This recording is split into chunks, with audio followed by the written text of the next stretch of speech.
ಬಿಂಬಿಸಿಕೊಳ್ತಾ ಇದ್ದಂಥ ಕಾಂಗ್ರೆಸ್ ಪಕ್ಷ ಕಳೆದ ಲೋಕಸಭಾ ಚುನಾವಣೆಯಲ್ಲಿ ಮುಖಭಂಗ ಆಗಿದೆ.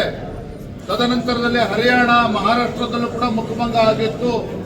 ಈಗ ದೆಹಲಿ ಮತದಾರರು ಕೂಡ ಮತ್ತೊಮ್ಮೆ ಕಾಂಗ್ರೆಸ್ ಪಕ್ಷದ ಸ್ಥಾನ ಏನು ಅಂತೇಳಿ ಮತ್ತೊಮ್ಮೆ ತೋರಿಸ್ಕೊಟ್ಟಿದ್ದಾರೆ. ಹೋಗಿದ್ರು ಡೆಲ್ಲಿಗೆ,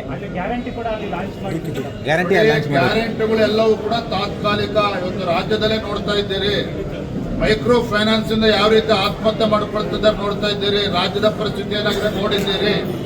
ಈ ಗ್ಯಾರಂಟಿಗಳು ಎಲ್ಲವೂ ಕೂಡ ತಾತ್ಕಾಲಿಕ.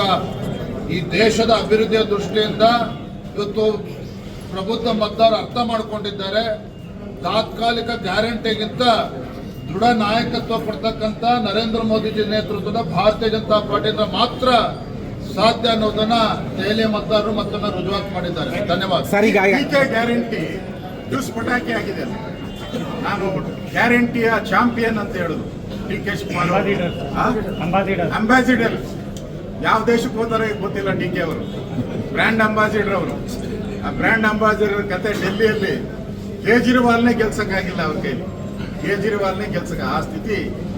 ಕರ್ನಾಟಕದ ಗ್ಯಾರಂಟಿ ಪಾಡು ಮುಂದೆ ಏನಾಗುತ್ತೆ ಅನ್ನೋದಕ್ಕೆ ಇದೊಂದು ದಾರಿದೀಪ. ರಾಜ್ಯ ಬಿಜೆಪಿಗೆ ಯಾವ ರೀತಿ ಉತ್ಸಾಹ ತುಂಬುತ್ತೆ ಅಂತ ಹೇಳಿ ಸರ್.